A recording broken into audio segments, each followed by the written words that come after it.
Tidak perlu, tidak perlu.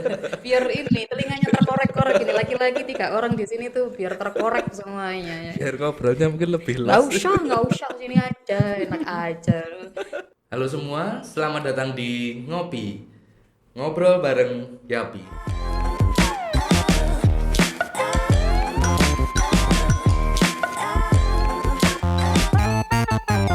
Selamat datang di Ngopi, ngobrol bareng Yapi bersama dengan saya Yosi. Senang sekali bisa menyapa teman ngopi semua. Untuk ngopi kali ini kita akan mengangkat tema yaitu pengalaman pendampingan suara perempuan alor. Ya. Dan bersama dengan saya di sebelah saya saat ini, selain tentunya dari rekan-rekan eh, suara perempuan alor, di sini sudah ada Kak Laili. Halo Kak Laili, apa kabar? Halo, Kak Yosi. Baik ya. Oke. Alhamdulillah baik. Eh, Kak Laili ini ada seorang akademisi Iya. dan juga dulu pernah menjadi pendamping juga ya. Hmm. Itu. Untuk kesibukannya mungkin boleh diceritakan sedikit. Saat ini seperti apa? Boleh. Saya, halo, saya sapa dulu ya. Iya, Sahabat ngopi, apa biasanya teman sebutannya? ngopi Oh, kita teman namanya. ngopi, teman kopi, teman ngopi. Apa kabar? Semoga sehat semua ya. Amin. Kak Mariam, Kak Novi, selamat sore ya kalau di sini. Kesibukan saya sekarang saya sudah ngajar di salah satu universitas swasta di Yogyakarta, namanya Universitas Widya Mataram. Spesialisasi saya ngajar hukum pidana dan juga perlindungan perempuan dan anak gitu, Kak ya sih. Ya, jadi mengajar tentang atau concernnya tentang perlindungan perempuan dan Betul, anak. Ya. betul yang saya ambil. Berarti cocok sekali dengan apa yang akan kita obrolkan di ngopi kali ini. Ya, sudah ada Kak Laili. Ya benar ya, Kak Iya Laili. betul. Dan tentunya ada teman-teman dari Suara Perempuan Alor. Di sini sudah ada Kak Mariam. Halo Kak Mariam, apa kabar? Halo Kak Yosi. Halo Kak Mariam, kabarnya bagaimana? Baik? Baik Kak. Iya. Kemudian ada juga perwakilan dari Suara Perempuan Alor yang selanjutnya ada Kak Novi. Halo Kak Novi, apa kabar? Halo Kak Yosi. Kabar saya baik Kak. Selamat sore, salam kenal. Sore, salam kenal. Halo Kak Novi. Ya, untuk kurang lebih selama 1 jam ke depan kita akan sama-sama mendengarkan bagaimana pengalaman teman-teman dari Suara Perempuan Alor dalam melakukan pendampingan terhadap perempuan dan anak yang menjadi korban kekerasan di Alor, seperti itu. Mungkin langsung saja boleh sama-sama kita dengarkan dari Kak Mariam atau Kak Novi, mungkin bisa menceritakan terlebih dahulu awal terbentuknya perkumpulan Suara Perempuan Alor ini seperti apa. Silakan Kak Mariam atau Kak Novi. Ya, baik, terima kasih Kak. Mungkin saya sedikit berbagi tentang Super. Kebetulan kami ini merupakan perkumpulan anak muda yang kami dibentuk pada tahun 2021.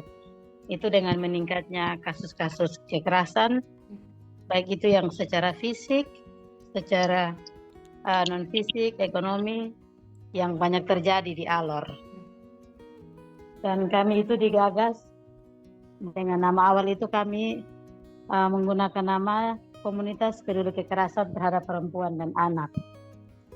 Kami mulai action pada tanggal 4 Desember, waktu itu kami pada hari AIDS, itu kami melakukan kampanye dengan membagikan poster yang berisi tentang menolak kekerasan terhadap perempuan dan anak, dan juga pesan-pesan yang berisi tentang AIDS waktu itu. Setelah itu di tanggal 10 Desember 2021, tepatnya hari HAM, waktu itu kami melakukan kegiatan talk show dengan tema Perempuan Alor Jangan Diam. Itu kegiatan kami yang kami lakukan pada tahun 2021 waktu itu. Tetapi sebelum masuk pada kegiatan-kegiatan itu, kami juga melakukan talk show radio. Kebetulan di Alor ada radio Dian Mandiri Alor yang jaringannya itu hampir menembus ke kampung-kampung, desa-desa, sehingga kami memanfaatkan media yang ada. Kami melakukan kampanye itu 2 kali dengan menggunakan radio Dian Mandiri Alor. Setelah itu baru kami melaksanakan kegiatan talk show yang bertempat di kampus Universitas Tribuana Kalabahi. Waktu itu karena kami baru bergerak, yang menjadi peserta kami pun melibatkan semua elemen waktu itu. Kami melibatkan yang dari pendidikan, ada siswa SMP dan SMA, terus ada mahasiswa. Kami juga melibatkan organisasi-organisasi pemuda, terus ada dari pemerintah daerah. Setelah dari pemerintah daerah, pemimpin-pemimpin muda yang berjenis kelamin perempuan itu semua kami libatkan. Dengan dari pihak kepolisian waktu itu kami libatkan, dan mereka menjadi narasumber. Dan yang menjadi narasumber juga waktu itu ada, kebetulan di Alor, ada dosen dari Untrip Kalabahi, yang juga itu ada dari Pak Setiabudi Laupada. Dia waktu itu sebagai narasumber yang membawakan materi tentang hak asasi manusia. Terus ada juga dari Dinas Kesehatan, dari kepolisian, perwakilan dari pemerintah daerah, dan juga ada dari peneliti budaya waktu itu. Itu kegiatan yang kami lakukan di tahun 2021. Selanjutnya itu kami tidak berhenti di situ.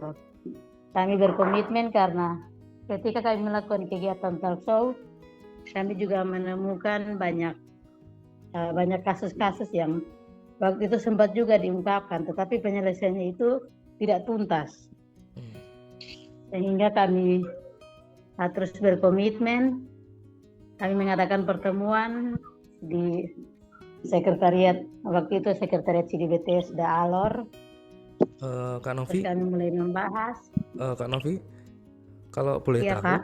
tadi untuk kasus yang belum tuntas itu seperti apa? Mungkin boleh diceritakan belum tuntasnya seperti apa? Kenapa Iya, bisa baik itu. belum tuntas? Nah, itu mungkin nanti sebentar setelah sharing pengalaman kami, baru nanti kami bisa Oke, berbagi tentang kasus-kasus yang kami dapati selama melaksanakan pendampingan, gitu. Mungkin ini saya sampaikan dulu secara agar besar tentang profilnya kami. Nanti sebentar akan lebih berkembang saat kami berbagi tentang pendampingan yang kami lakukan. Oh baik, terima kasih Kak Novi. Untuk Kak Mariam, Ya, terkait dengan kasus ada yang ingin diceritakan? Baik Kak, selamat sore. Sore. Sore Kak Mariam. Itu tadi sedikit profil yang disampaikan Ketua Kak Novi. Menyangkut dengan pendampingan, sejauh ini kita super menerima berbagai kasus dengan kasus yang berbeda-beda pula. Nah, kita awalnya itu kita menemukan, kita seperti di tes gitu. Dari awalnya kita menemukan satu kasus itu kasus dalam pacaran, jadi kasusnya itu kasus yang kecil gitu. Itu kita didampingi hanya itu awal pertama bagi kami, sehingga waktu itu kita hanya pergi mendengar si korban untuk bercerita saja gitu, mengungkap segala apa keluh kesah dalam diri, soal apa yang dialami. Terus kita dengan rutin berkomunikasi dengan dia gitu, keluar dari dia punya persoalan. Nah setelah itu berjalan selang beberapa bulan, itu ada lagi kasus yang lebih besar, itu kekerasan dalam rumah tangga. Nah itu ada suami yang menganiaya istrinya sampai waktu itu karena sudah berlebihan sehingga istrinya itu pulang ke keluarga, terus sudah bersama keluarga berinisiatif untuk melaporkan si pelaku. Dan itu mereka punya satu anak, seorang anak perempuan yang masih kecil juga.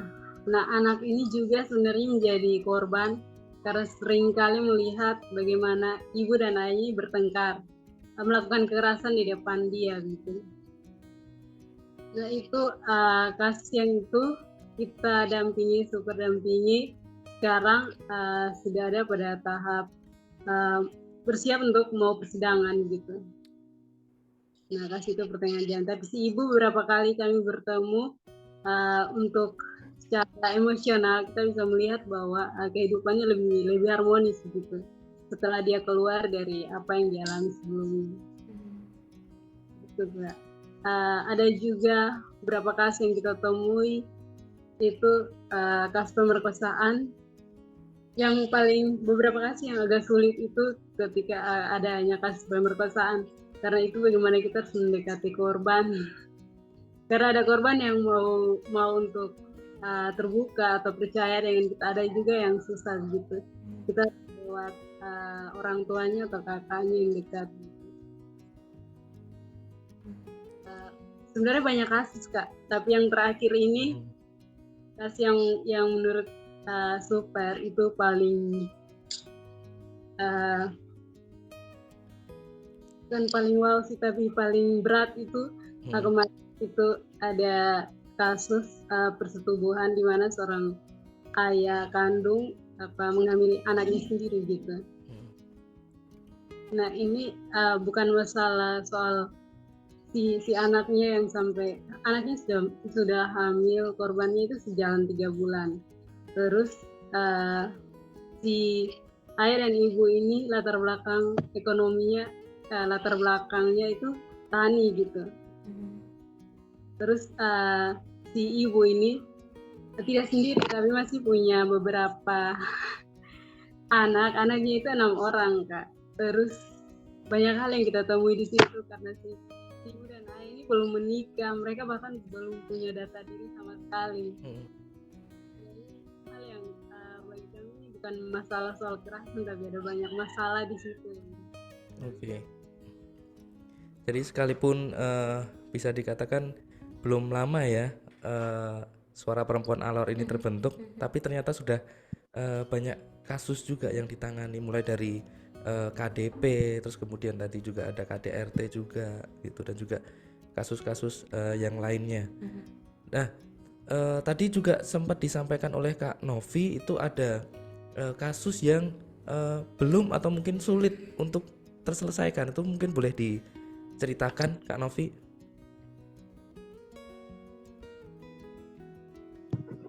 Baik, Kak Yosi. Kasus-kasus yang sempat saya sampaikan tadi itu terkhusus pada salah satu kasus yang mungkin terdengar sampai ke berbagai penjuru, yang diantaranya itu salah satu atau yang menjadi pelakunya itu adalah salah satu kepala dinas. Waktu itu dia sebagai pejabat di Alor yang seharusnya menjadi panutan, menjadi teladan, tetapi waktu itu mereka memperdayakan anak-anak yang masih sekolah atau yang sudah putus sekolah, itu mereka jadikan sebagai pekerja-pekerja seks waktu itu. Terus ada beberapa teman-teman yang berusaha untuk menyelesaikan kasus itu, namun ternyata di dalamnya itu jaringannya sangat kuat, karena yang terlibat di dalam kasus-kasus itu adalah orang-orang yang besar, orang-orang yang punya peran penting di Alor. Sehingga itu sangat sulit, walaupun telah berjuang, tetapi hanya beberapa orang yang ditemukan waktu itu yang mendapat sanksi. Sedangkan yang terlibat di dalamnya itu banyak yang tidak ditemukan bahkan sampai hari ini. Terus ada lagi yang kasusnya itu dengan anak sekolah di salah satu sekolah di Alor, yang juga prosesnya ya kalau mau dibilang korban tidak mendapat apa yang menjadi haknya begitu. Mereka sudah dilecehkan, terus dipublis lagi di media yang membuat mereka harus menerima kenyataan kalau mereka menjadi korban, tetapi mereka pun tidak diperhatikan dengan baik. Proses pemulihan itu tidak mereka temukan. Jadi ini kami merasa kalau ini menjadi hal yang penting, terus kami tidak hanya mau fokus pada korban, tetapi kami juga berharap pelaku-pelaku itu juga setelah mendapat sanksi dari apa yang mereka lakukan, mereka pun bisa menyadari dan itu tidak terulang lagi. Jadi korban pun pulih, pelaku pun bisa mendapat hal yang bisa membuat ia berubah dan tidak mengulangi hal itu. Sedangkan kalau kasus-kasus yang lain selain kekerasan seksual yang terjadi di Alor, seperti yang KDRT, itu pun banyak ibu-ibu menjadi korban, tetapi mereka memilih untuk penyelesaiannya karena itu menjadi kasus mereka, jadi diselesaikan secara kekeluargaan. Hanya diselesaikan di rumah, terus hanya sebatas denda, dan juga banyak kasus lagi lain yang kekerasan seksual, tetapi korbannya itu lebih memilih untuk karena memikirkan nama baik keluarga, terus memikir perkembangannya, nanti pergaulannya seperti apa, jadi hanya diselesaikan secara kekeluargaan. Di denda dengan kalau kami di Alor biasanya denda dengan menggunakan moko atau sarung, biasanya begitu. Jadi setelah itu ya kami merasa korban kalau dia mendapat perlakuan yang tidak baik, terus penyelesaiannya hanya seperti ini saja, itu akan membuat ia terus merasa bersalah dengan hal yang ia alami. Apalagi ketika ia melihat barang-barang yang menjadi barang dendanya itu.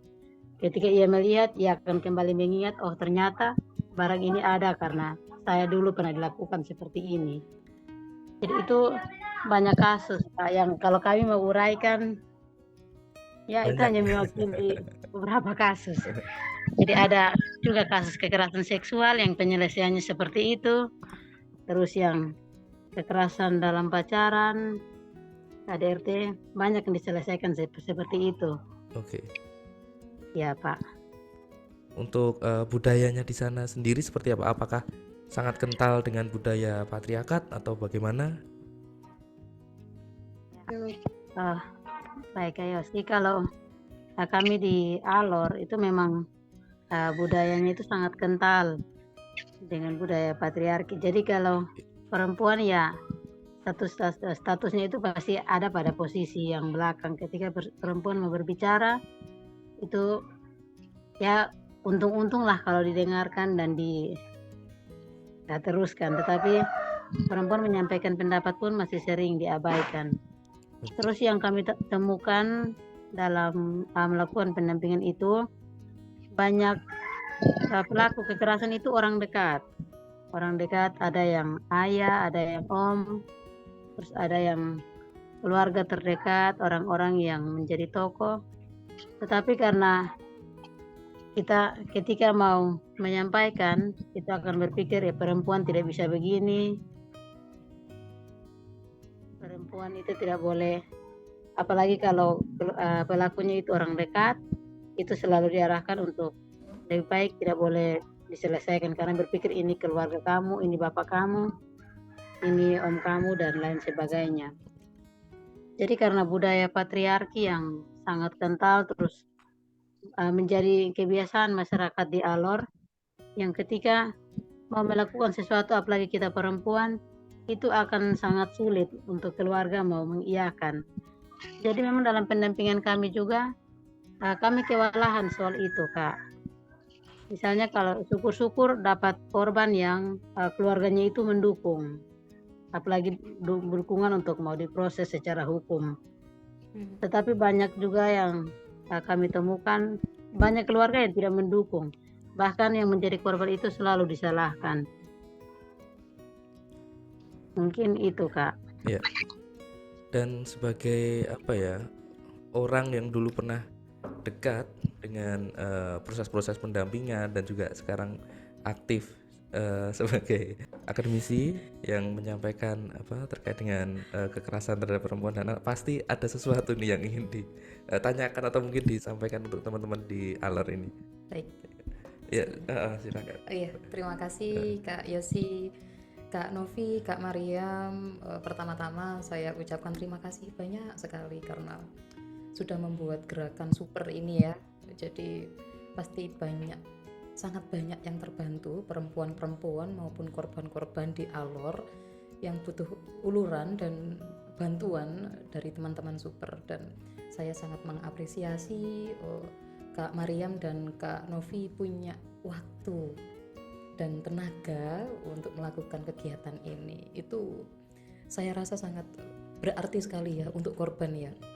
Apalagi kalau korbannya itu kemudian mereka ada dalam ruang-ruang tertutup, berada di bawah kekuasaan orang-orang tertentu yang memiliki jabatan, gitu ya.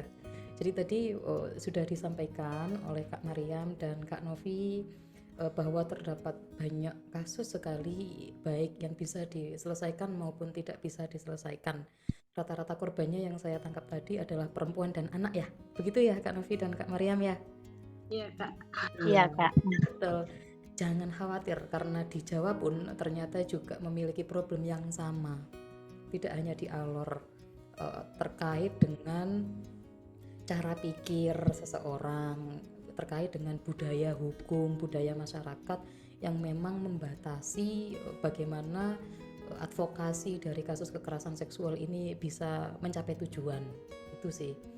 Ada beberapa hal yang ingin saya sampaikan terkait ini. Ini nggak hanya di Alor saja ya, ternyata juga di Jawa itu juga ada namanya budaya patriarki.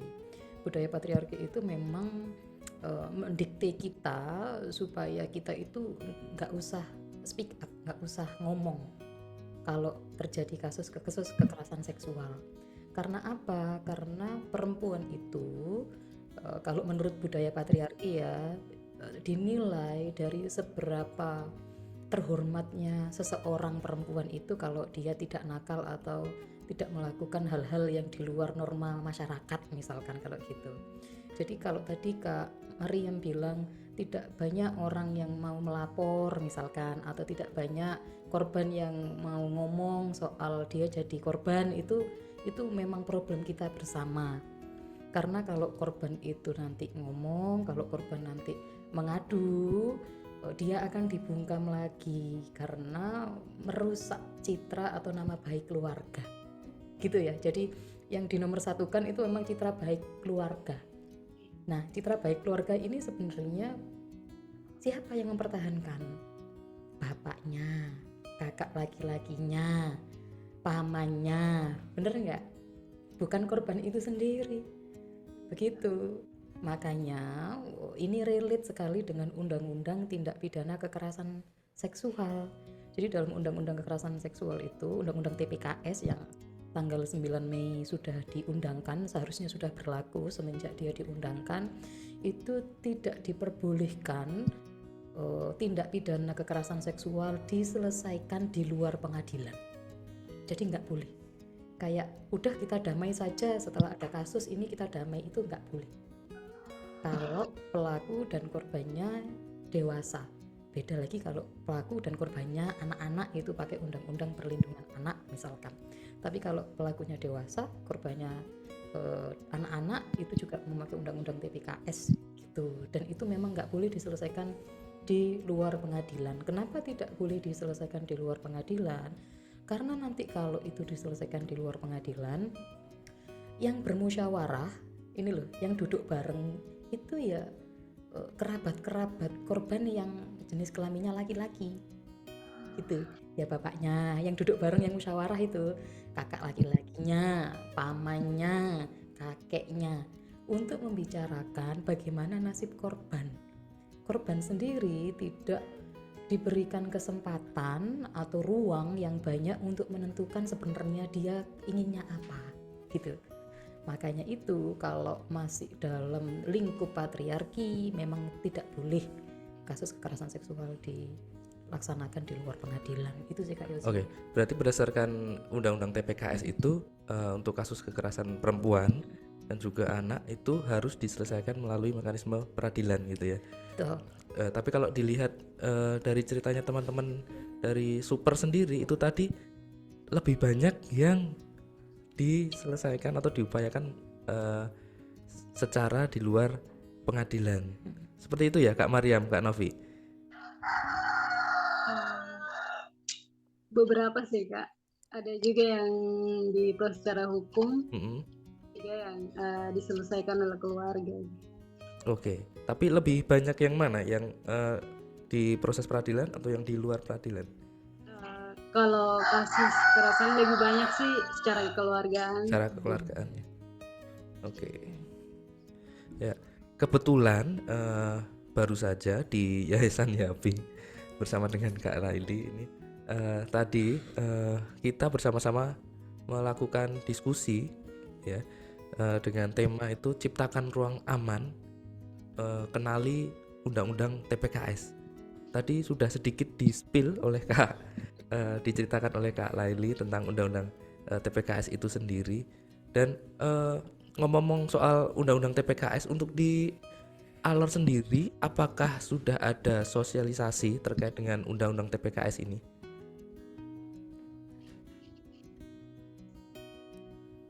Untuk undang-undang tindak pidana kekerasan seksual ini apakah sudah pernah ada sosialisasi di situ, atau mungkin ada dari pemerintah atau dari suatu lembaga yang mensosialisasikan terkait dengan undang-undang TPKS ini?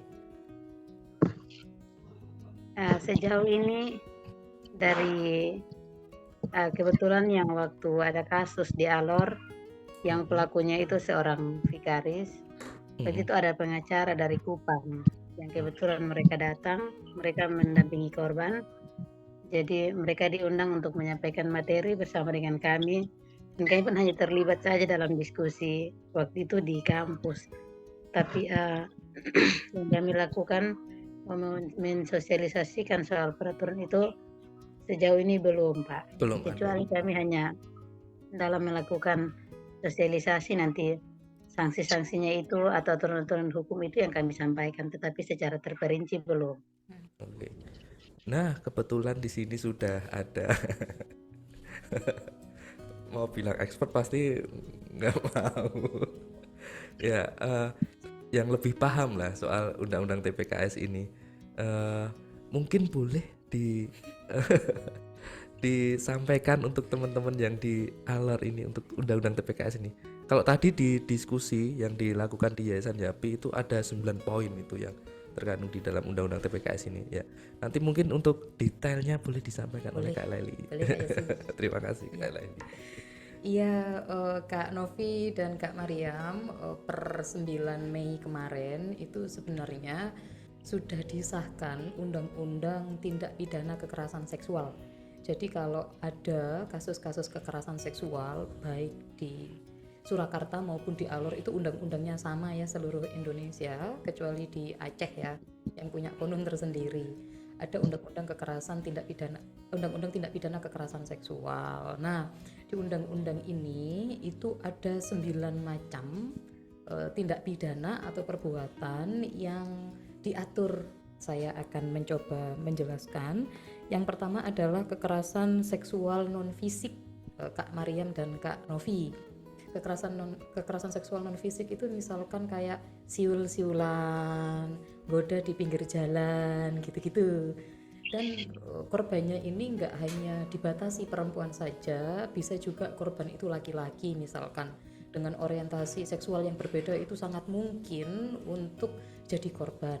Setelah kekerasan seksual non fisik ada kekerasan seksual yang fisik, misalkan disentuh bagian-bagian yang private, misalkan bagian genital atau bagian-bagian yang memang tidak diinginkan oleh korban untuk disentuh, entah kepala, entah pipi, entah dahi, itu sudah masuk salah satu bentuk tindak pidana kekerasan seksual.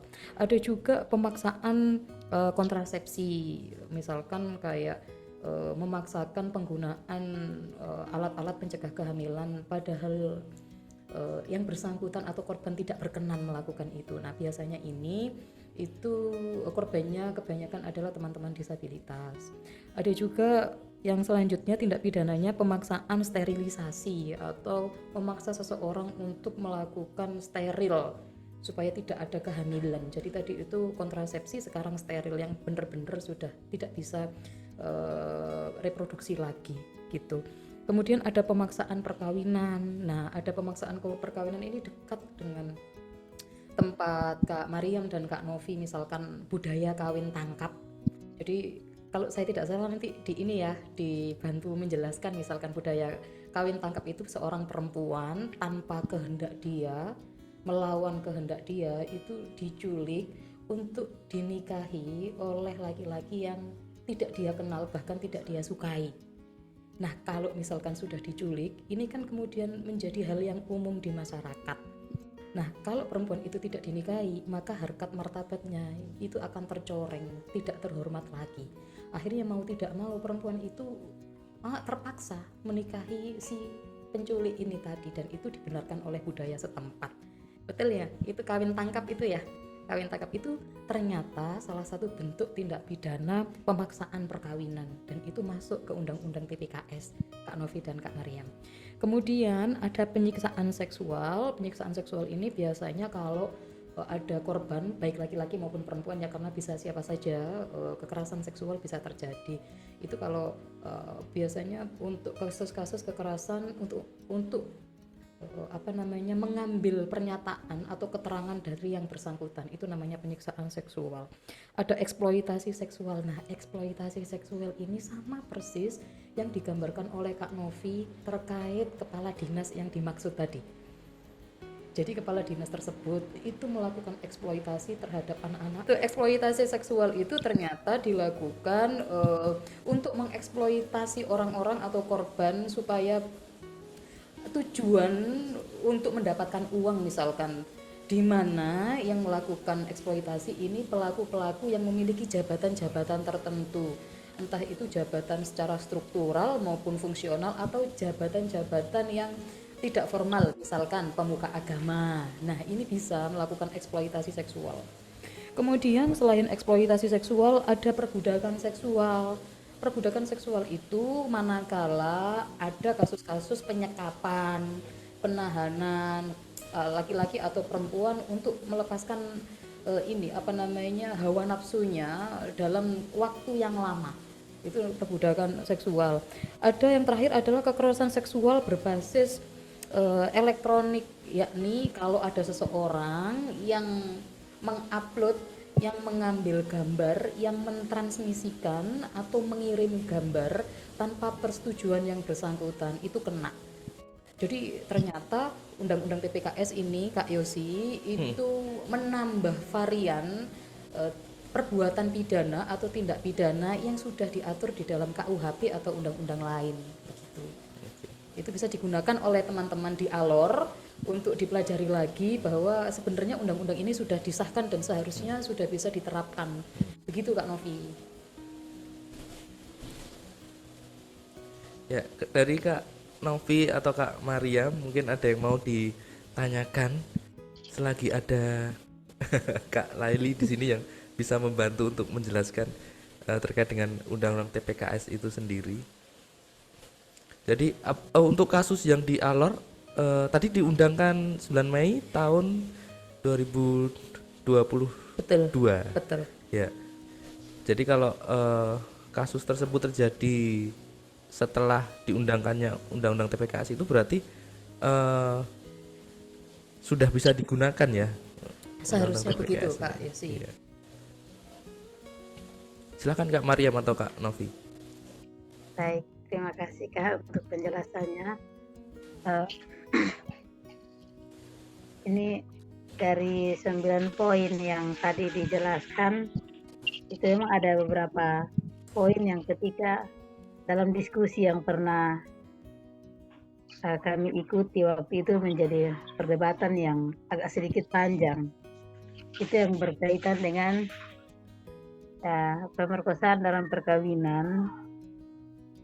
Itu tuh memang banyak orang tuh yang tidak terima dengan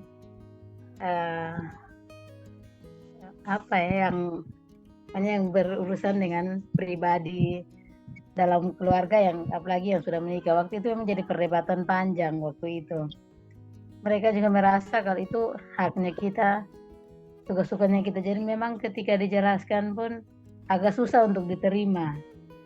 Jadi kami juga masih mencari jawaban yang pasti untuk mau menjelaskan, sudah mencoba untuk mencari alasan-alasan kenapa sehingga hal itu ada, tetapi itu pun ketika kami menjelaskan mungkin masyarakat masih belum mau menerima hal itu. Jadi kebetulan ada Kak di sini, mungkin Kak bisa berbagi supaya itu jadi tambahan pedoman kami. Jadi ketika ditanya kami langsung menjawab soal itu. Terus kasus-kasus yang kami dampingi memang sejauh ini setelah tanggal 20 bulan Mei terus sampai pada bulan Desember memang banyak kasus, tetapi lebih banyak korbannya itu korban anak, sehingga yang dipakai itu lebih banyak itu pakai undang-undang perlindungan anak yang kami dampingi. Sekian Kak. Ya, berarti untuk tadi terkait dengan perkosaan di dalam rumah tangga, itu gimana tuh Kak? Iya, perkosaan dalam rumah tangga sendiri itu tidak memakai undang-undang TPKS karena sudah ada undang-undang PKDRT. Nah, kalau dahulu perkosaan dalam rumah tangga itu bukan tindak pidana kekerasan seksual menurut KUHP. Jadi kalau sudah menikah berarti itu konsennya seumur hidup, nggak boleh nolak karena sudah dinikahi secara legal. Artinya istri itu ya harus kalau mau nggak mau ya harus melayani. Itu kan budaya yang berkembang di masyarakat. Padahal menurut beberapa konvensi semestinya pernikahan itu tidak dianggap sebagai concern secara universal dan selamanya.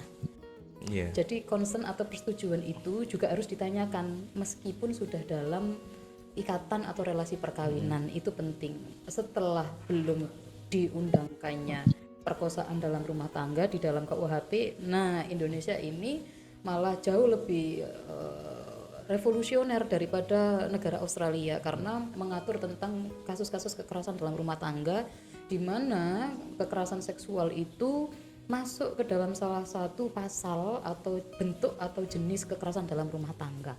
Jadi sudah boleh memang diproses berdasarkan undang-undang PKDRT. Seperti yang saya jelaskan di diskusi tadi, meskipun perkosaan di dalam rumah tangga itu tidak tercantum secara eksplisit di undang-undang TPKS, tapi sebenarnya itu diakui sebagai kekerasan seksual yang kekhususannya ikut undang-undang TPKS. Jadi pengaturannya ada di undang-undang PKDRT, tetapi itu diakui oleh undang-undang TPKS sebagai kekerasan seksual. Jadi artinya ada beberapa aspek perlindungan di undang-undang TPKS yang bisa diambil dalam undang-undang PKDRT. Begitu Kak Yosi. Jadi terkait dengan concern tadi ya, ini sekaligus untuk mungkin edukasi buat teman-teman semua yang mungkin menonton ngopi ini.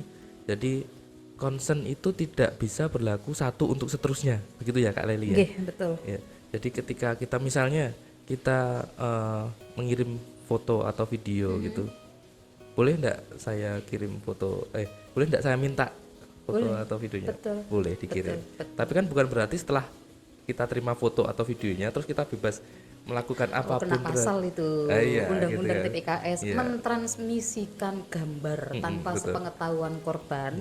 Itu kena pasal Kak Marian dan Kak Novi. Jadi jangan khawatir, ada perlindungan bagi orang-orang yang menyebarluaskan konten-konten yang dibuat berdua. Itu kena pasal. Jadi ternyata di undang-undang TPKS ini sudah menyeluruh. Kalau dulu kan dijuntokan pasal, misalkan pasal pornografi junto pasal undang-undang ITE gitu. Kalau di undang-undang TPKS ini sudah sangat jelas bahwa itu tidak boleh dan itu melanggar pasal di dalam undang-undang TPKS. Oke. Ada lagi Kak Marian?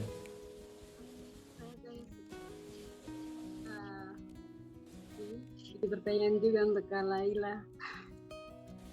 Ini Kak, di sini kan banyak kasus di mana ada seorang laki-laki dan perempuan gitu, terus belum menikah tetapi sudah punya anak gitu. Terus dalam perjalanan mereka berpisah. Terus si perempuan ini ingin bagaimana minta pertanggungjawaban dari si laki-laki. Laki-lakinya pergi gitu. Terus tidak bisa diproses secara hukum gitu, Kak Laila. Nah, mungkin undang-undang TPKS ini bisa membantu atau tidak? Karena kejadian di sini tuh banyak kayak gitu. Oke. Itu laki-laki dan perempuannya sudah menikah, Kak Mariam? Belum, Kak. Nah, itu Kak Mariam. Ini namanya double burden itu namanya ya. Jadi ternyata kasus-kasus kekerasan seksual itu berkelindan dengan undang-undang administrasi misalkan. Gitu ya. Jadi bagaimana kalau kita mau ngomong penelantaran rumah tangga, ya kan? Itu kan ditelantarkan. Masuk undang-undang PKDRT misalkan. Nah, undang-undang PKDRT ini kan mengatur hubungan yang secara legal dituangkan di dalam surat, bentuknya surat nikah. Ini loh. Jadi kalau ada dua orang belum menikah, tiba-tiba ditinggal, tidak ada surat, itu tidak bisa ngeklaim bahwa kamu menelantarkan saya dan anak-anak. Karena alas hukumnya, dasar hukumnya itu tidak ada. Itu tidak masuk penelantaran. Semestinya kalau ada dasar hukumnya atau alas haknya berupa surat kawin tadi, itu bisa diproses. Kalau ini dibawa ke kepolisian, bingung kepolisiannya, pasal apa yang dijeratkan, karena tidak ada relasi antara dua orang ini. Kalau ditinggal ya udah selesai. Kecuali kalau misalkan kekerasannya bukan penelantaran rumah tangga, kekerasan fisik misalkan. Kalau kekerasan fisik itu meskipun tidak ada relasi, itu kan bisa diproses dengan penganiayaan yang didasarkan pada KUHP. Begitu. Tapi kalau penelantaran rumah tangga ini harus dan wajib ada suratnya yang menyatakan bahwa perempuan dan laki-laki ini punya relasinya berupa relasi perkawinan. Begitu, Kak. Itu yang sulit. Kalau kekerasan psikis, kalau kekerasan seksual itu bisa ada pasalnya meskipun dia tidak menikah misalkan. Tapi kalau penelantaran atau kekerasan ekonomi itu akan ditanyain, nggak ada hubungan apa ini? Ya enggak, ini kita cuman pasangan, pacaran ya, tapi saya sudah punya anak. Tapi kan perempuan tidak bisa membuktikan ini loh. Akhirnya kan jadi beban perempuan untuk membuktikan apakah dia sudah menikah atau tidak dengan laki-laki ini. Pada laki-lakinya ya mudah saja, dia keluar dari rumah itu kan mudah saja. Nggak ada hukum yang bisa menjerat gitu, Kak Yosi. Dan hati-hati juga karena di KUHP yang baru itu kan ada pasal tentang kumpul kebo itu ya. Iya, yang mana itu? Yang perzinahan ya? Iya. Yang perzinahan ya. Iya. Jadi tanpa ikatan perkawinan itu bisa dikenai pasal di KUHP. Iya. Panjang itu ceritanya ini. Mumpung belum 3 tahun lagi ya, jadi monggo silahkan yang tidak ada relasi diteruskan sebelum berlaku KUHP-nya. Ya, dari tadi kita sudah membicarakan banyak hal, tapi semuanya itu tentang korban-korban dan pelaku. Ada satu yang belum kita obrolkan di sini, yaitu tentang pendampingnya itu sendiri. Nah, kalau termasuk Kak Mariam, Kak Novi ini kan termasuk pendamping ya. Nah, apakah di Undang-Undang TPKS itu juga mengatur soal pendamping ini? Jelas itu. Di dalam Undang-Undang TPKS ini, Kak Mariam dan Kak Novi, itu sebenarnya adalah undang-undang yang mencatatkan kerja-kerja teman-teman pendamping.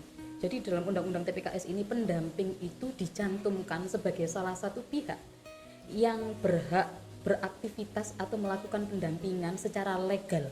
Jadi dikasih peran memang oleh Undang-Undang TPKS, dijamin. Pendamping itu dijamin dan disebutkan secara eksplisit. Dijamin dan dilindungi secara eksplisit oleh Undang-Undang TPKS ini. Jadi bukan lagi pendamping itu sebagai pinggiran-pinggiran dari dari proses advokasi ya, enggak. Tetapi mereka itu memang dimasukkan sebagai inti juga selain dari APH dan juga peran lain atau pihak lain yang ada di dalam Undang-Undang TPKS. Undang-Undang TPKS ini kan pembuatannya bottom up ya. Artinya bahwa ini itu draftnya memang diambil dari pendamping-pendamping dan bagaimana kesulitan yang dihadapi pendamping saat melakukan advokasi atau pendampingan pada korban. Nah, pendamping ini masuk para pihak yang memang dia dilindungi, kemudian dia juga mendapat peran aktif di Undang-Undang TPKS. Jadi kayak perannya Kak Mariam, Kak Novi itu sudah mendapatkan kepastian hukum dan dijamin oleh undang-undang. Kalau tadi kan sudah menceritakan tentang korban yang didampingi, kemudian kalau dari pendamping sendiri, apakah ada kesulitan-kesulitan yang dialami? Silahkan Kak Mariam atau Kak Novi. Ya, Kak Novi dulu mungkin. Ya, baik. Terima kasih Kak. Terima kasih Kak Laila untuk penjelasannya. Nah, memang ini yang buat kami juga dilema ketika melakukan pendampingan. Kalau kasus-kasusnya itu pelakunya itu orang yang biasa atau masyarakat biasa, itu kami tidak terlalu merasa takut begitu. Tetapi kalau yang pelakunya orang yang punya jabatan atau orang besar, ini yang membuat kami juga agak sedikit ragu-ragu gitu ketika dalam melakukan pendampingan. Karena yang pertama itu kami suster ini statusnya itu belum berbadan hukum, kami dalam proses tetapi belum memiliki status badan hukum yang kuat gitu. Jadi kami hanya baru sebagai perkumpulan yang dengan nama super dan untuk badan hukumnya itu belum. Jadi ini yang kami juga takut, jangan sampai ketika dalam melakukan pendampingan terus kami ditolak. Karena pengalaman kami pernah pula ada kasus yang ketika kami bertemu itu legalitas kami dipertanyakan waktu itu. Jadi ini mungkin kami juga dapat sedikit penguatan dari Kak, bagaimana dengan status kami yang belum berbadan hukum ini, apakah dalam melakukan pendampingan jangan sampai kami menemukan hal-hal yang jangan sampai menyulitkan kami atau menyusahkan kami. Itu yang pertama. Yang berikut berkaitan dengan pendampingan kami. Kebetulan kami ini yang tergabung itu kami anak-anak muda yang dari basic ilmu yang berbeda-beda, dan untuk pengalaman ini kami baru memulai. Jadi kami hanya ketika ada kasus begitu kami hanya berkomunikasi dengan Sanggar Suara Perempuan di SOE, mereka yang membantu mengarahkan kami. Tetapi dalam pendampingan itu kami pun seperti apa ya, pokoknya ditanya, diajak untuk berdiskusi sama-sama dengan pihak-pihak yang menangani. Tetapi kami merasa nanti ketika kami terlalu mendekatkan diri dengan para penegak, takutnya berpengaruh juga ketika yang pelakunya itu orang besar.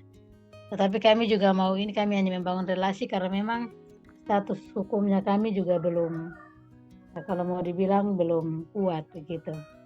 Ini yang mungkin pada kesempatan ini Kak bisa bagikan, apakah kami yang belum punya legalitas secara hukum dan kuat ini bisa menangani kasus-kasus yang besar atau bagaimana. Terima kasih Kak. Nah, itu Kak Leli terkait dengan legal standing. Iya. Itu gimana tuh Kak Leli? Iya. Terima kasih Kak Novi. Jadi begini, saya akan menjelaskan berdasarkan kerangka undang-undang yang baru ya, Undang-Undang TPKS. Memang pendamping ini itu harus berbadan hukum, Kak Novi. Berbadan hukum artinya entah itu bentuknya perkumpulan, entah itu bentuknya yayasan, itu badan hukum. Dan untuk sekedar informasi, pembuatan badan hukum itu tidak ribet, dan menurut saya ini untuk kelangsungan jaminan terhadap perlindungan pendamping itu sendiri, entah itu bentuknya perkumpulan atau apa. Sekedar informasi saja, untuk pengurusan akta notaris perkumpulan kalau di Jawa saya nggak tahu ya apakah terdapat perbedaan tarif notaris di Jawa atau di Alor misalkan. Kalau di Jawa untuk membuat badan hukum yang bentuknya perkumpulan itu kan beda dengan yayasan ya. Perkumpulan itu kayak nggak ada nggak ada kewajiban berapa persen atau berapa banyak harta yang dimiliki oleh yayasan. Kalau yayasan itu minimal 10 juta misalkan, kalau di perkumpulan itu nggak ada, dan itu lebih gampang, lebih mudah alurnya, pembuatannya, dan juga lebih murah. Sekitar 2,5 juta sampai 3 jutaan sudah bisa jadi badan hukum.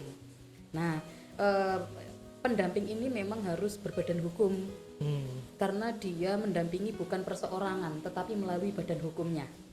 Namun ada perlindungan terhadap pendamping yang sudah berbadan hukum. Apa perlindungannya?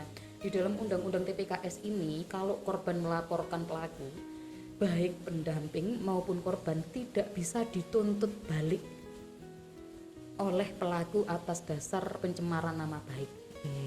Jadi sudah ada perlindungannya. Ini memang undang-undang keren sekali. Dia nggak bisa melakukan penuntutan balik terhadap korban-korban yang melaporkan bahwa dia seorang pelaku, pun dengan pendamping itu tidak bisa dituntut balik. Kalau dulu itu kan ada kekhawatiran kalau nanti melaporkan, apalagi kalau yang dilaporkan itu orang yang memiliki jabatan tertentu, akan ada laporan balik pencemaran nama baik, makanya ada kriminalisasi dari pihak pendamping. Nah, ini yang ditakutkan. Di Undang-Undang TPKS ini dijamin nggak bisa dilaporkan balik.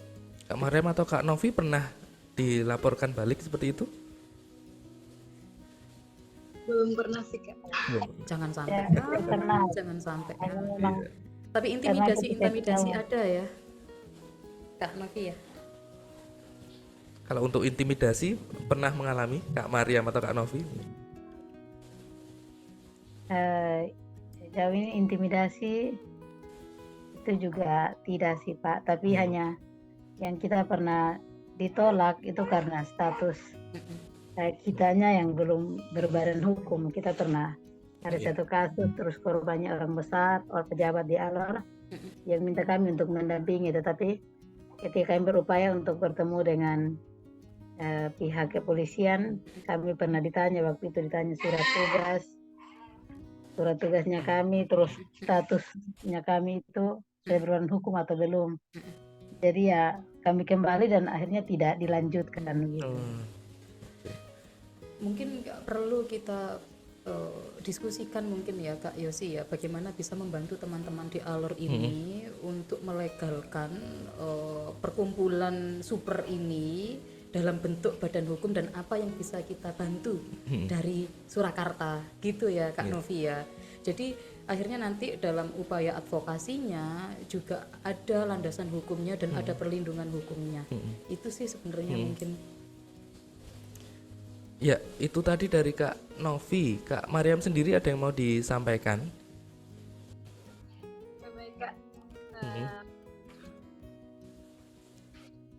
Kalau kesulitan dalam mendampingi sejauh ini untuk intimidasi dan sebagainya itu, syukur kita belum ada pada kasus-kasus yang sampai ada intimidasi dan sebagainya. Hanya kendalanya kita itu biasanya kalau kesulitannya itu yang pertama kita ketemu keluarga yang tidak mau si kasus anaknya itu didampingi begitu, keluarga yang menolak begitu.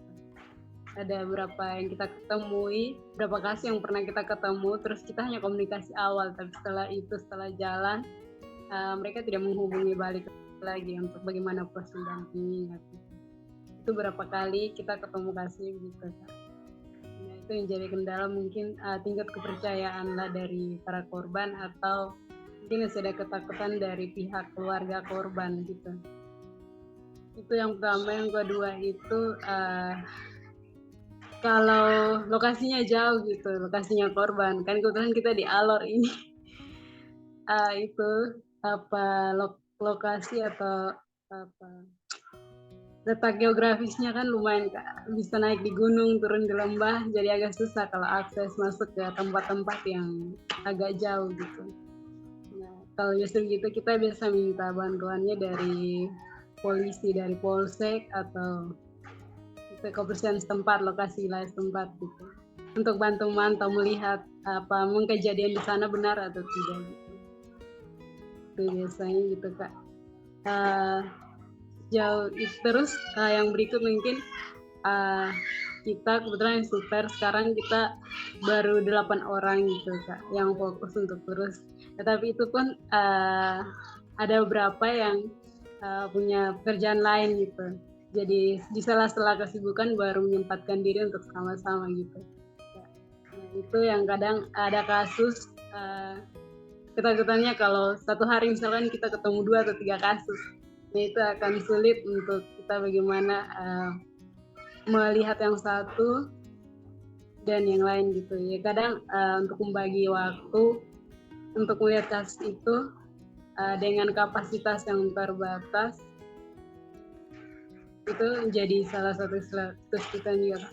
Terus sejauh ini kita biasa mendampinginya kalau misalkan dari satu seadanya kita saja Kak. Jadi siapa yang melihat kasus, dia langsung pergi untuk melihat, mendampingi gitu. Jadi tidak harus satu orang yang mendampingi, tapi siapa saja yang menemukan dia langsung jadi pendamping. Oke, baik, terus Kak. Ya, mungkin ada satu pertanyaan yang ingin saya tanyakan ke Kak Laili ini. Sebagai pendamping itu mana yang harus didahulukan antara penguatan terhadap korban atau melakukan pelaporan?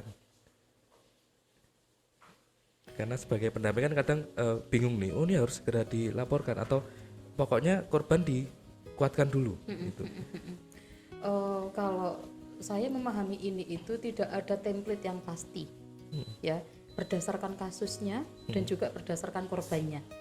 Jadi persetujuan korban untuk meneruskan kasus ini, kecuali kalau korbannya itu sudah berdarah-darah mau meninggal gitu ya, itu kan harus dilaporkan. Tapi seperti kasus-kasus kekerasan dalam rumah tangga itu kan ada attachment antara pelaku dengan korban.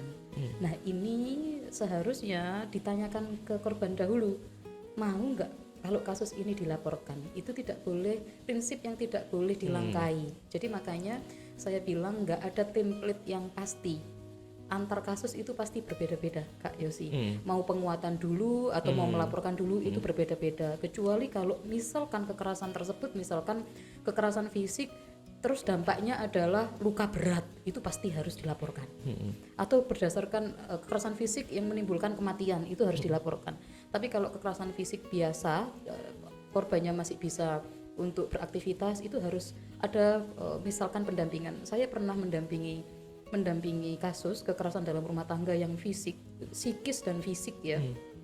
2 tahun mendampingi, besoknya dia sudah boncengan lagi sama suaminya. Jadi kan bingung kita ini pendamping ya. Soalnya bagi kami pendamping prinsip menomorsatukan pendapat korban itu prinsip yang utama. Kita tidak menginginkan setelah kita dorong kemudian ada pelaporan ternyata korban bilang saya sebenarnya gak kepingin melapor, tapi pendamping saya yang menyuruh untuk melapor. Nah itu yang tidak boleh memaksakan kehendak seperti itu. Korban harus menyadari dampak dari laporan ini apa nantinya. Kalau tidak dilaporkan dampaknya apa. Nah pengambilan keputusan mau lapor atau tidak itu terserah korbannya.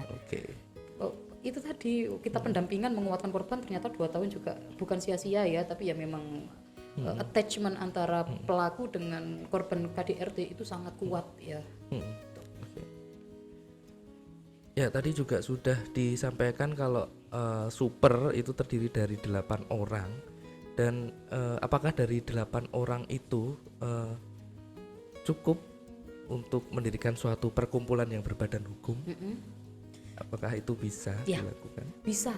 Bisa berbadan hukumnya cari yang sangat simpel organisasinya atau struktur kepengurusannya. Kalau saya sih lebih senang perkumpulan ya, karena itu 4 orang, 5 orang itu sudah jadi, gitu ya. Kak Mariam, saya sangat mengapresiasi teman-teman super ini sudah ada 8 orang yang mau menyisihkan waktunya, nggak dibayar, nggak apa, tapi mau menyisihkan waktu, energi, tenaga untuk membantu yang lain. Padahal itu kayak bukan kewajiban personal untuk teman-teman super sendiri.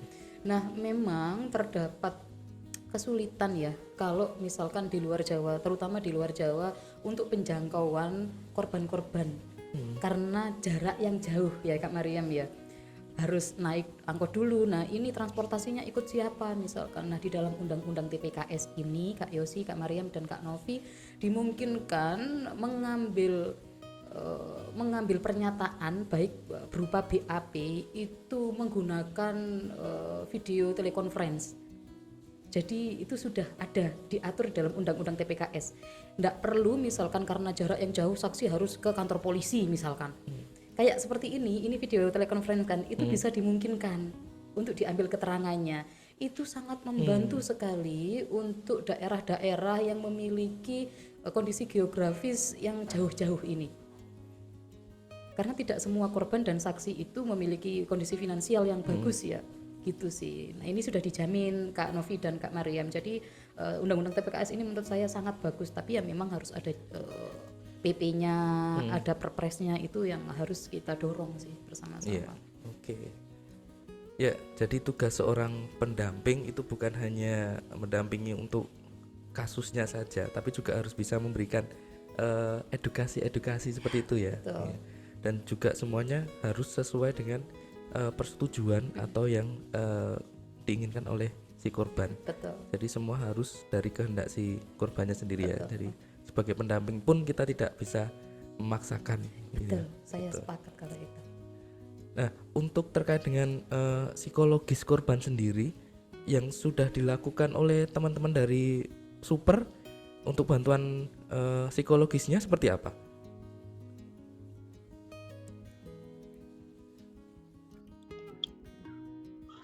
Oke Kak, sejauh ini karena kita yang dari tergabung ini dari latar belakang yang tidak bukan basicnya psikolog, sehingga sejauh ini kita ketemu korban cuman biarkan dia bercerita gitu.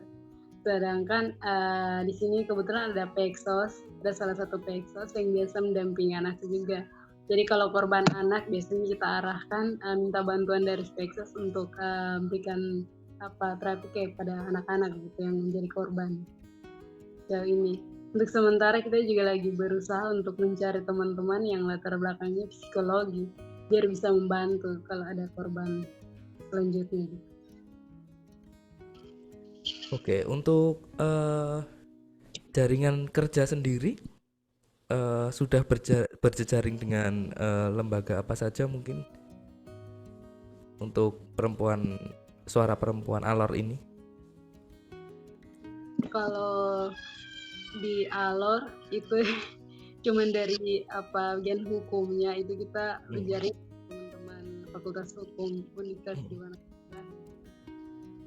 Semoga apa yang kita obrolkan di hari ini itu bisa bermanfaat untuk semuanya. Amin. Dan juga tentunya untuk Kak Mariam dan Kak Novi dan untuk teman-teman suara perempuan Alor gitu.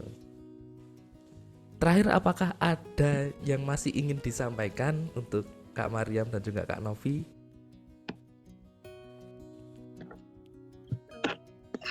Monggo Kak. Kayak sih kalau ini satu lagi nih lupa tadi. Kita pernah ketemu kasus yang korban sama pelakunya ini dua-duanya perempuan nih Kak. Jadi kasusnya itu kasus penganiayaan. Pernah ada si istri dianiaya oleh selingkuhan suaminya. Terus pernah ada juga seorang perempuan mahasiswa juga, terus itu tuh dikeroyok atau dianiaya oleh tetangga perempuannya. Nah, itu tuh gimana Kak? Kita tuh kadang bingung godonya perempuan, kita harus masuk dari siang mana gitu. Kalau bisa bagi. Nah ini nggak kepikiran ya. Bingung lah. Jadi pelakunya perempuan, korbannya perempuan juga. Terus harus mendampingi yang mana ini? Oke, Kak Yosi, Kak Mariam, saya berpendapat kalau ada dua orang perempuan yang saling bertengkar dan terlebih melakukan penganiayaan itu salah satunya adalah karena faktor patriarki yang masih mengakar kuat. Jadi kalau di dalam dunia patriarkis ini perempuan itu saling berlomba-lomba memantaskan diri untuk diambil atau untuk dinikahi atau untuk disukai laki-laki. Saya menduga ini tuh rebutan suami orang, bener nggak Kak Maryam? Iya, Tuh benar. kan. Nah, kalau menurut saya dua-duanya itu korban. Kalau menurut saya ya. Tetapi kan kalau di dalam penganiayaan nggak mungkin dua-duanya korban. Pasti Iya. ada pelaku dan ada korban, begitu ya. Ini yang susah karena menurut saya dua-duanya korban dari sistem patriarki yang menempatkan laki-laki itu berada di atas perempuan dan menganggap perempuan berada di nomor 2 sehingga juga menganggap bahwa perempuan itu adalah objek, jadi boleh dimiliki. Kalau objek itu kan benda mati, kalau benda mati itu kan boleh dimiliki, misalkan benda hidup aja kadang boleh, apalagi benda mati. Nah, penempatan posisi perempuan yang sebagai objek ini akan rentan sekali untuk persaingan sesama objek, istri dengan perempuan lain. Suaminya ini kemana? Kameranya mengarah ke suaminya enggak kan? Padahal suaminya kan bukan benda mati juga. Dia punya keinginan, dia punya hasrat memilih orang lain misalkan, tetapi kesalahan itu pasti dilimpahkan kepada perempuan kedua ini. Tapi suaminya bebas, tidak di shoot atau tidak dikasih ruang, tidak dikasih panggung untuk dipersalahkan. Kalau saya ini saya nggak ngerti ya, karena bingung saya kalau dua orang perempuan yang bertengkar gara-gara memperebutkan laki-laki itu, saya bingung mau membela yang mana itu. Ikut yang kedua, yang pertama yang dizolimi, ikut yang pertama yang babak belur yang kedua. Nah, bingung. Suaminya lihat doang kan ya Kak Maria. Gitu. Kalau saya sih mending ini tidak usah sampai ke kepolisian ya, kalau bisa didamaikan, dibicarakan bahwa ada andil loh suamimu memilih seperti ini, ada andil kesalahan suamimu, kesalahan laki-laki ini, bukan hanya ditimpakan di perempuan yang kedua ini sih menurut saya Kak Mariam. Bingung saya. Atau mungkin saya perlu keluar dari ruangan dulu biar ngobrol dulu. Tidak perlu. Biar ini telinganya terkorek-korek, ini laki-laki 3 orang di sini tuh biar terkorek semuanya. Biar ngobrolnya mungkin lebih Nggak luas. usah sini aja, enak aja. Nanti itu jadi alasan pembenar. Saya nggak tahu kok obrolan itu, nggak apa-apa dong, nggak boleh. Ya gitu ya Kak Mariam. Ada lagi Kak Mariam? Udah Kak. Udah, oke. Kak Novi, ada lagi yang mau disampaikan? Kalau dari saya mungkin sudah banyak dijelaskan. Cukup ya, oke. Memang ya saya cukup hanya berharap diskusi relasi yang sudah dibangun jangan berhenti begitu. Iya. Kami ada dalam melakukan pendampingan ada hal-hal yang perlu kami diskusikan, kami tanyakan. Kami mohon kesediaan untuk selalu siap membantu kami. Pasti, Siap, iya. Kak Novi. Terima kasih Kak Mariam, Kak Novi, dan juga tentunya Kak Laili Sama-sama, yang Kak sudah Isi. memberikan pencerahan untuk kita semua. Semoga melalui ngopi ini suara dari perempuan Alor ini boleh semakin membesar gitu ya. Amin. Jadi semakin kencang suaranya gitu. Nah, itu kemudian juga semoga semua yang mengikuti acara ngopi ini juga bisa memperoleh ilmu-ilmu yang bermanfaat gitu. Dan tentunya untuk terus stop kekerasan terhadap apapun bentuknya terhadap perempuan dan juga anak itu. Terima kasih semuanya, terima kasih yang sudah bergabung. Terima kasih Kak Mariam, Kak Novi dan juga Kak Laili. Ya, sekian ngopi kita, ngobrol-ngobrol seru, ngobrol bersama Yapi hari ini. Sampai jumpa di ngopi edisi yang selanjutnya. Terima kasih. Bye-bye.